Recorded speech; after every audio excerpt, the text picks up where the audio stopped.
Hello everyone. In this video, we will be discussing two more topics in module 5, that is equivalent bearing load life relationship, and selection of deep groove ball bearings from the manufacturer's catalog. So all these things we will be discussing.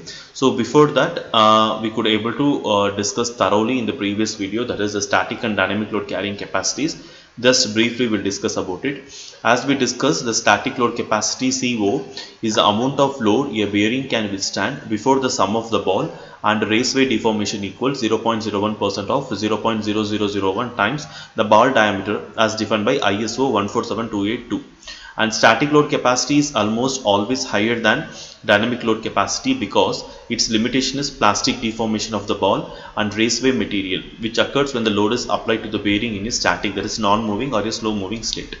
And here we could able to see in the sketch where a compressive force is applied, that is C and CO, which you can able to see which exactly hit the bearing the central axis, and similarly there will be a shear force on the top of the surface, that is C and CO, like even the to and fro position it is applying.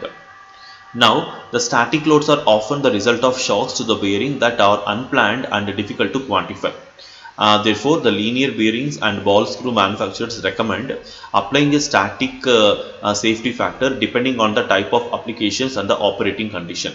The static safety factor is the ratio between basic static load rating and the maximum combined static load applied to the bearing. It can range from 2 for smooth operating condition with a low risk of vibration to as high as 5 or 6 for application that may be subjected to severe shock loads. And yes, so there is a static load safety factor which is equal to CO divided by FO max, where SO is nothing but static load safety factor, CO is nothing but static load capacity, and FO max is nothing but maximum combined static load. So what is equivalent dynamic bearing load, which is denoted as P? So when calculating the bearing rating life, a value for equivalent dynamic bearing load is required for both the basic bearing life and SKF bearing life equations. The loads acting on a bearing are calculated according to the laws of mechanics using the external forces such as forces from power transmission, work forces, gravitational or inertial forces that are known or can be calculated. In real world circumstances, the loads acting on a bearing may not be constant, can act both radially and axially, and are subject to other factors that require the load calculations to be modified or in some cases simplified. Moving to the next one, load life relationship of rolling contact bearing. So whenever we purchase a bearing, expected life is given by the manufacturer for a particular value of load, but we need to know that expected life of the bearing for the load it is going to experience in that application, and the load life relationship serves this purpose. Explanation: to find out the expected life of group of bearings, we can't just test a single bearing from the lot of and give that answer as the life for remaining bearings. So we have to test all the bearings for a particular load at the same time and wait till 10% bearings fail.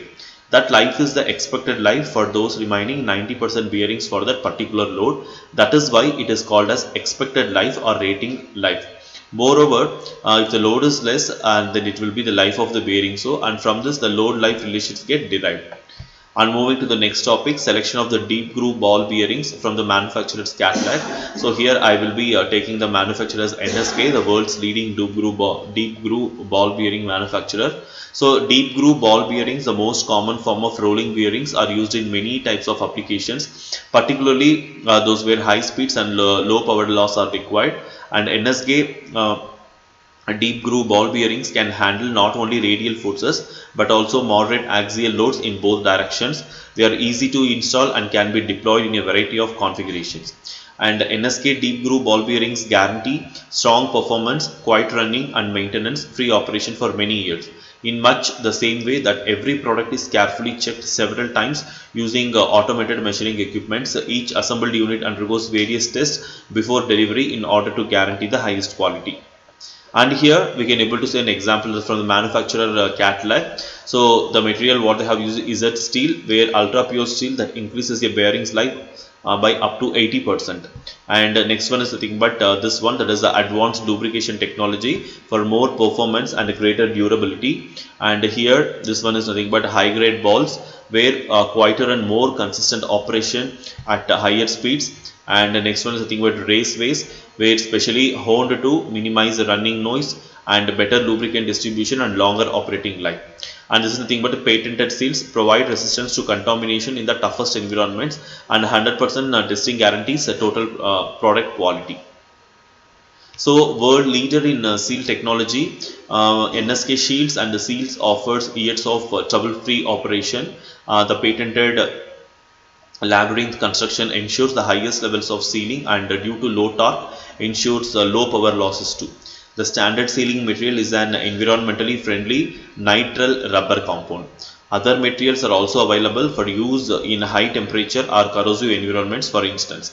So different cages for different applications within our deep groove ball bearings. There are a number of different cage types to choose from. The most common type is a pressed steel cage. Our close coined cage pockets and tightly controlled clearances reduce friction and ensure even distribution of lubricant. So these pressed steel cages also have the advantages of high temperature resistance for high speed applications, and NSK offered cages made from advanced engineering plastics.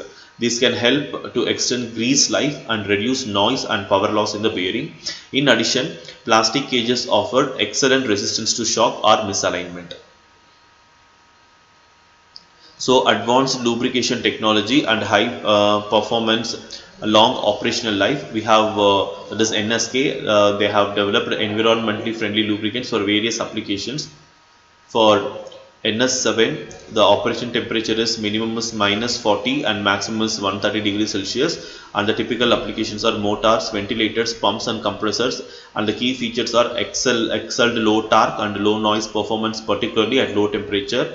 For NSC, the operating temperature of a minimum -30 degrees Celsius and maximum 140 degrees Celsius, motors, ventilators, pumps and compressors, and the key features are superior low noise performance for long periods with higher temperature durability. And for NSK lubricant ENS, the operating temperatures are minimum of -40 degrees Celsius and maximum of +160 degrees Celsius, and the typical applications are machine accessories and motors, and the key features are high temperature resistance and speed capability with good resistance to water and contamination. And for NSK lubricant EA3, -40 is the minimum temperature and +150 degrees is the maximum temperature, where the typical application would be vacuum cleaners, motors and electric tools. The key features would be superior sealing against contamination with excellent low torque and low noise performance. And for NSK lubricant EAS, -40 is the minimum temperature and +160 degrees the maximum.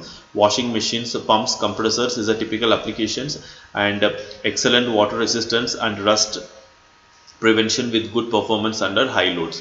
And last is nothing but EA6, the minimum and maximum operating temperature is -40 degrees Celsius and 160 degrees Celsius.